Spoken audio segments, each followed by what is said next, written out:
France.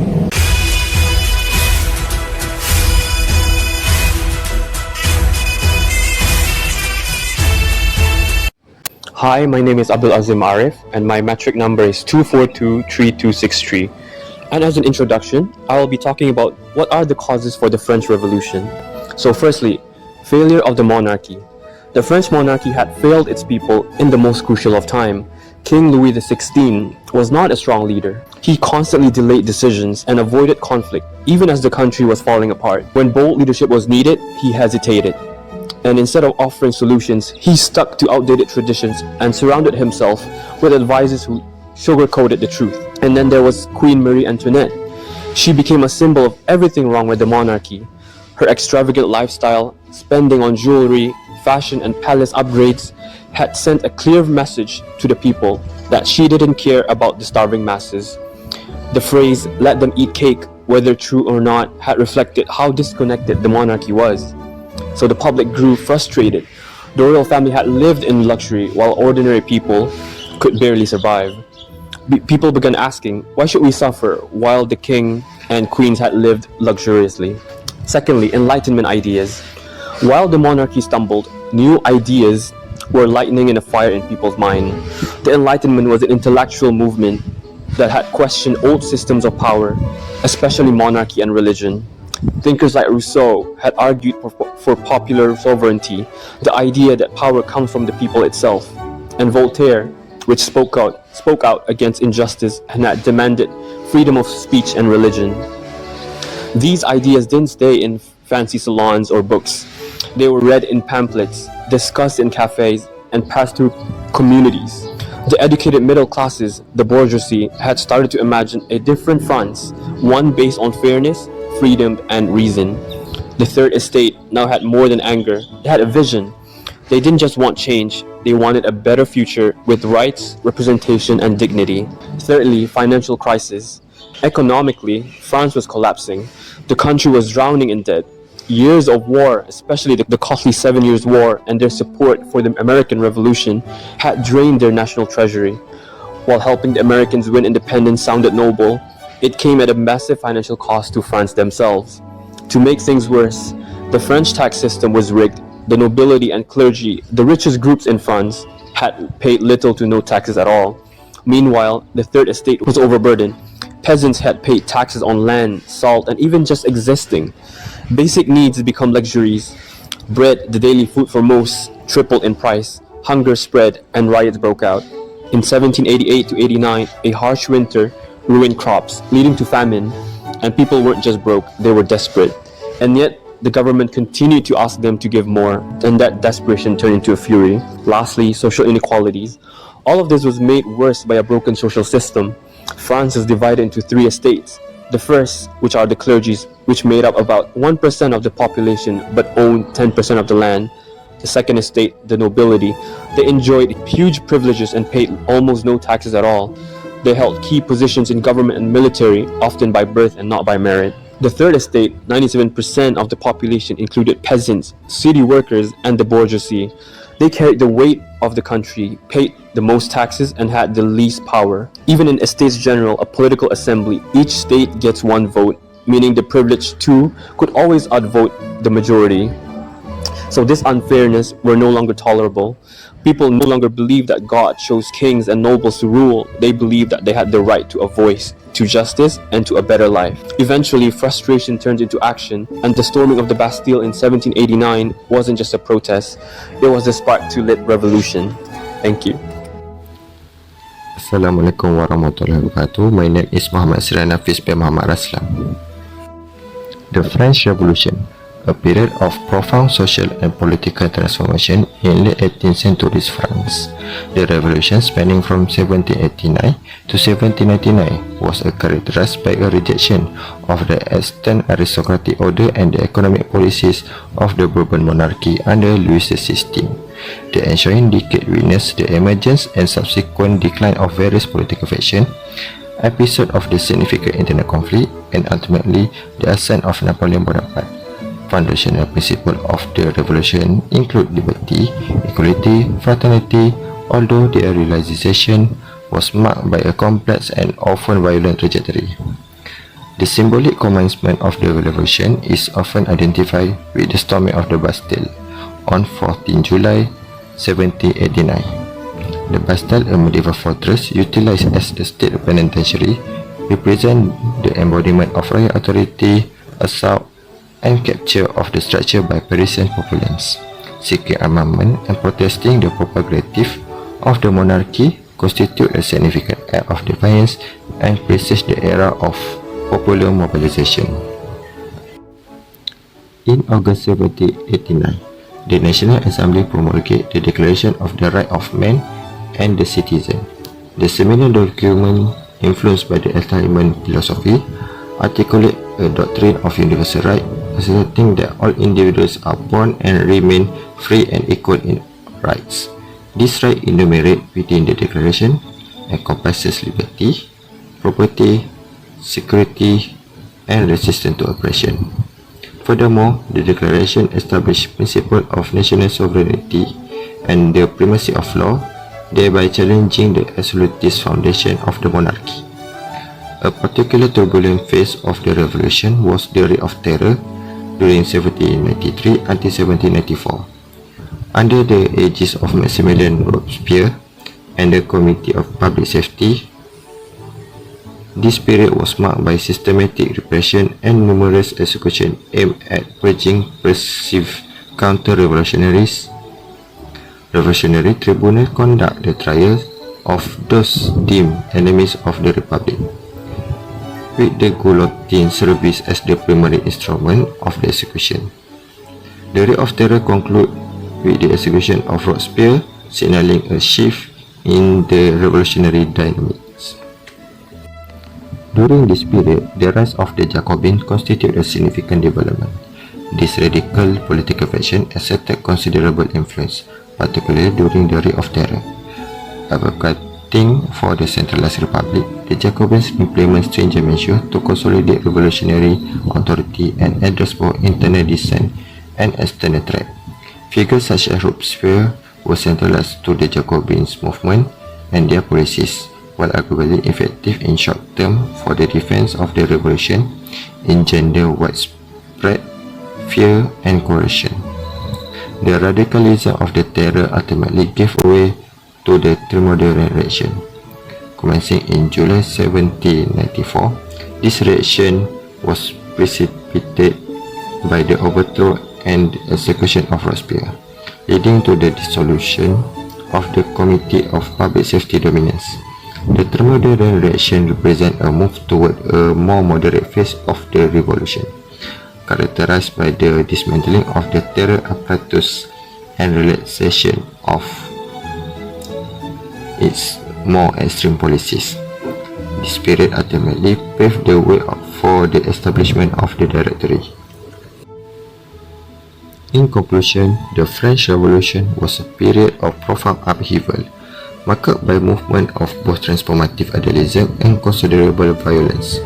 These key events were instrumental in reshaping the political landscape of France and left an enduring legacy on the development of modern political thought. Assalamualaikum warahmatullahi wabarakatuh. My name is Muhammad Hazim bin Hasbullah, 2414753. That is my matrix number, and I'm going to introduce a brief about Marie Antoinette and Louis XVI. So Louis XVI was a weak monarch overwhelmed by revolutionary pressures and unable to adapt. Marie Antoinette became a scapegoat for royal corruption and decadence. Together, in 1791, tried to escape to Austria in an attempt to escape the revolutionary and the angry French people. However, he was caught by a group of people and was sent back to Paris and imprisoned there. And in 1792, the French royalty was abolished, and Louis was put on trial and executed in 1792, followed by Marie Antoinette 1 year later in October 1793, with the same fate as Louis XVI. So this time, we're going to be introducing to three most influential figures in the French Revolution: Maximilien Robespierre, Jean Paul Marat, and Georges Danton. The three were the most influential and yet the most controversial figures during the French Revolution. Each played a critical role but distinct role in shaping the course of events between 1789 until 1794. So let's start with Maximilien Robespierre. He's a radical leader of the Jacobins and the architect of the Reign of Terror. Robespierre was a lawyer and a leading voice in the Jacobin club and known for his incorruptibility and dedication to republican virtue. During the French Revolution, he rose to power as a member of the Committee of Public Safety, essentially becoming the de facto leader of France.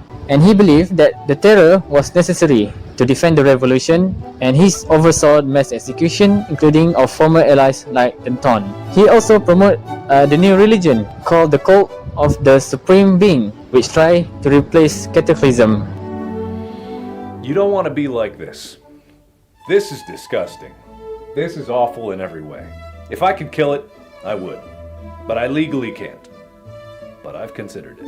And in 1974, also in the year of the new year, 9 Thermidor, instead of him telling the parliament who is gonna get executed first, the parliament tell him that he was gonna be executed. And he tried to escape and ran in this hotel. He tried to commit suicide, but he failed because he shot his jaw instead of his head. And then he was later arrested and was executed in July of 1794, marking the end of the Reign of Terror. And then we have his friend, Georges Danton. He was a charismatic leader in the early revolutionary and advocate for moderation later on. Danton helped spark the overthrow of the monarchy and was key in the creation of the First French Republic. During the Reign of Terror, he became a Minister of Justice and supported the radical measures during the early revolution and helped establish the Revolutionary Tribunal. However, unlike Robespierre, Danton later argued for a reduction in the terror and wanted to return to normalcy. His growing moderation and popularity alarmed Robespierre, who had Danton later on arrested and executed in April of 1794. Now we came to the last most influential figure during the French Revolution, which was Jean-Paul Marat. He was a physician who later on turned into a journalist and became one of the most influential propagandists during the French Revolution. He also published a newspaper written by himself called Le Ami du People, which translated to the Friends of the People. He also championed the cause of the poor and urban working class and called for violent measures against enemies of the revolution. He was also paranoid and demanded purge of anyone suspected of counter-revolutionary activity. His paranoia brought the radical uprising during the French Revolution and one of the reasons why the Reign of Terror actually happened. In 1793, however, he was assassinated by a lady called Charlotte Corday in a bathtub. The lady was later executed. Charlotte Corday was a royalist sympathizer and, of course, against the revolutionary. In summary, Robespierre, a visionary ideologist of the revolution, was radical face enforcing virtue through terror. Jean-Paul Marat, a fiery propagandist who fueled the revolutionary idea with violence from the street. And Danton, a revolutionary hero who fell from grace of opposing the excess of the terror. Together, these three shaped both the rise and the fall of the revolution's most dramatic and bloody phases. Assalamualaikum. My name is Muhammad Amirul Najmi bin Roslan. My number card metric 2414547. I want to talk about the impact and legacy of the French Revolution. The French Revolution was a pivotal period that dramatically transformed France's political, social, and cultural landscape, leaving a lasting legacy that continues to influence modern society worldwide. Firstly, for political, the revolution demonstrated the absolute monarchy, leading to the execution of the King Louis XVI and establishment of the First French Republic. The Declaration of the Right of the Man and of the Citizen, adopted 1789, proclaimed universal principle of liberty, equality, and fraternity, laying the groundwork for modern democratic ideas. This change inspired subsequent movement for political reform and spirit of the republicanism across Europe and Americas. Secondly, for social, the revolution abolished feudal privilege, leading to the rise of the bourgeoisie and the empowerment of the middle class. The reorganization of France into departments and emphasis on secular government reduced the influence of the Catholic Church, promoting of the egalitarian society. Furthermore, for the legal, the Napoleonic Code establishment under the Napoleon Bonaparte standardized laws across the France, emphasizing property rights, contractual freedom, and legal equality. The civil code influenced legal system in various parts of Europe and Latin America, contributing to the development of the modern legal frameworks. For economy, the revolution led to the redistribution of the land through the sale of confiscate of church and immigrant property, creating a new class of the landowners and altering the Algerian landscape. The abolition of guards and feudal constraints foster greater economic freedom, although the period also experienced short-term instability, include inflation and unemployment. For globally, the French Revolution ideas inspired subsequent movements, including the Haitian Revolution and various Europe uprisings, promoting the concept of liberty and equality. Napoleon's conquest disseminated the Napoleonic Code and administrative reform across Europe, influenced the development of modern nation-state and legal system. In conclusion, the French Revolution was a transformative event and reshaped France and had a profound influence on the world. Its legacy includes the promotion of democratic principles, the revelation of the social structure, and the establishment of legal system that continue to underpin modern society. That's all. Thank you.